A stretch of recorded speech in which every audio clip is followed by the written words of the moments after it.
Thank you. 9%, that's important number.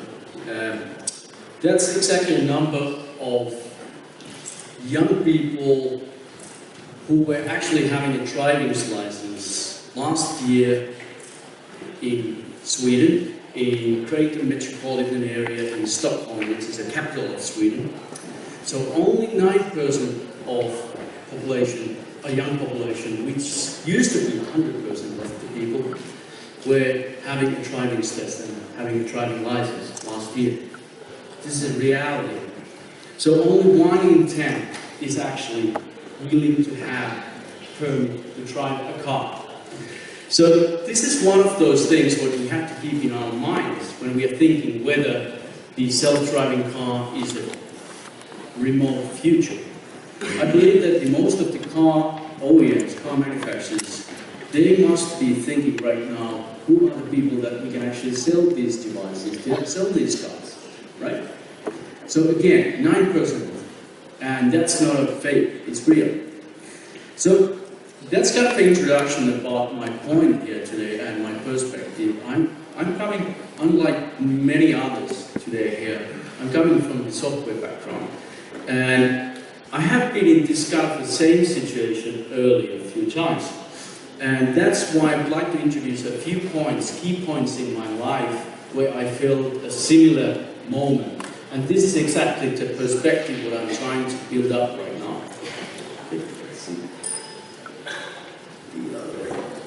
Okay, some of the key milestones. This actually happened 1995 when I started to work with the very strange thing which was called Linux. I'm coming from Finland, Northern Europe, Scandinavia, and where actually the Linux was invented in Finland by a fellow called Linus Torvalds. And we started to work, and I started to work with that 20 years ago, and it's still very freshly in my memory when most of the people were saying that it doesn't make any sense. You can't make any commercial products out of this kind of software which is made this kind of a process. It's a stupid idea, most of the people were saying. Well, today, 20 years later, I think per year we are roughly selling right now all sorts of different devices running on Linux. Linux is the heart of every Android phone and many other devices. Most of the car devices right now are actually running Linux as well.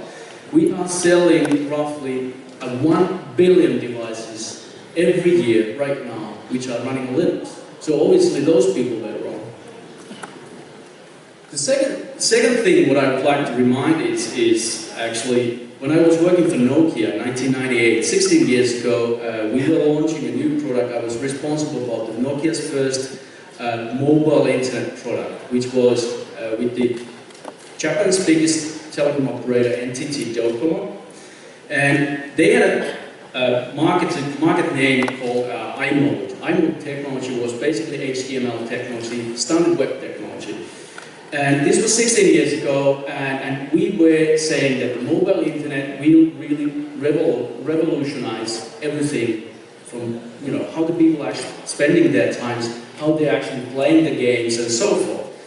Again, people were saying, I had so many different reviews and so many different interviews and discussions where everybody, absolutely everybody was saying, it doesn't make any sense. Why people would actually use internet through a phone? It's a small display, it doesn't make any sense, it's a slow. Well, what we are doing right now, well, quite a few people actually try it right now. So it happened. And now, the next thing, what happened was, roughly 7 or 8 years ago, when I was working with my own company, Novo, and we started to do always Linux and mobile internet through, on sort of embedded devices. And we started to work with the Toyota and Nissan and many other car OEMs. And they didn't have any idea about the software in cars. Software was basically microcontroller level thing. And this is still 7 years ago, only 7 years ago. Right now, we have a big car OEMs, big car manufacturers, they have their own big software departments. But only 7 years ago. But that happened as well.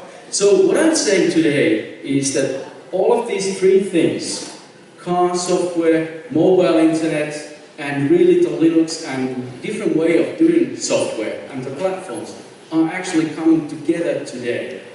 And that's happening through three disruptive trends. And this is my key point today. I don't have too many slides, but these are the key things. What I think will happen next globally, and it's starting from China, and it's really happening in many ways right now. And this is basically creating something what I call Car 2.0. It sounds a bit cliche, but let's face it, Car 1.0, last 100 years, 100 years, the car has been a mechanical thing which is engineered around a phenomenon, a device called combustion engine. It has been the key asset for every car OEM, every car manufacturer, the engine. So what's happening right now is, it's clear, we will have electric cars coming along. It's very obvious. When I talk with the Michelin guys, the guys who are actually doing the tires, they bundle in the electric motor in every tire. So essentially, a tire is becoming almost like an accessory to the tire. That's a bit bold statement, but basically you get the point. The second thing is the connected cars. It's starting already, and if you look at any forecasts, next 4 or 5 years we'll have almost like 100% of the car connected. Like earlier presentations, you have two different levels of that. You have like entertainment, infotainment use. Then you have this more like a mission-critical, self-driving and helping the drivers kind of use. But it's happening, it's coming, it's clear. You have a lot of interest on a commercial side. You have a lot of interest on taxation, all sort of nasty regulative uses and so on. It will happen. The third one is the self-driving cars. Like I said, fundamentally, especially in Europe, even in Finland, having a new driving licenses rate was less than 40% right now. And you need to sell something, so you need to have the self-driving cars. We are getting there step by step, like the Continental was presenting really well here. But what all this means, it means that when Car 1.0 was built around the engine, mechanical engine, the Car 2.0 is actually built around in-car computer, which is a big difference. It's almost like an industrial revolution in many ways. And this actually has a big impact on the ways how we actually engineer the cars. So we have two different things here, what most of the people, most of the companies don't really realize. The first one is the security. Once the car is connected to the internet, it becomes really a part of the Internet of Things. And it's part of the cloud, it's part of the basic internet, whether you like it or not. And one of my good friends, Harri Hulsti, who used to be the guy, he's really long-line hacker. He was the guy who was actually hacking the US presidential election electric voting machine, actually. And now he's actually working for Washington, so make your conclusions out of that. But he was saying that we are actually about to enter the era where college students who don't have anything to do are actually, they don't write any more viruses, they start dropping elevators, they start colliding cars. You have to do something. Internet of Things is not ready for this revolution. And so when I'm talking with the different kind of car manufacturers, different kind of tier ones, different kind of software companies, most of the guys are actually focusing for entertainment, infotainment. But that's not the case. That's only a side issue. How you can actually revolutionize the life of the people is actually security. How you make it robust, stable and secure platform to implement all sorts of different things. If you think about how this car industry can actually revolutionize our life, you go back to the Beijing, you think about how much daily basis people are wasting their lives because the traffic is not working. So people talk about, especially in China, about the smart cities and the smart traffic, and connected car is the first key for that. Without that information, you don't have a smart traffic. again, you don't have that knowledge, you don't have that two-way street without secure enough platform. And the second point is the cost. We have a lot of activity happening in different suppliers right now. People are actually making these devices, but it's always in a high-end category. You have very expensive BMWs, Daimler-Benz, and so forth. But the key thing is, if we want to make a big revolution, we have to take the cost down.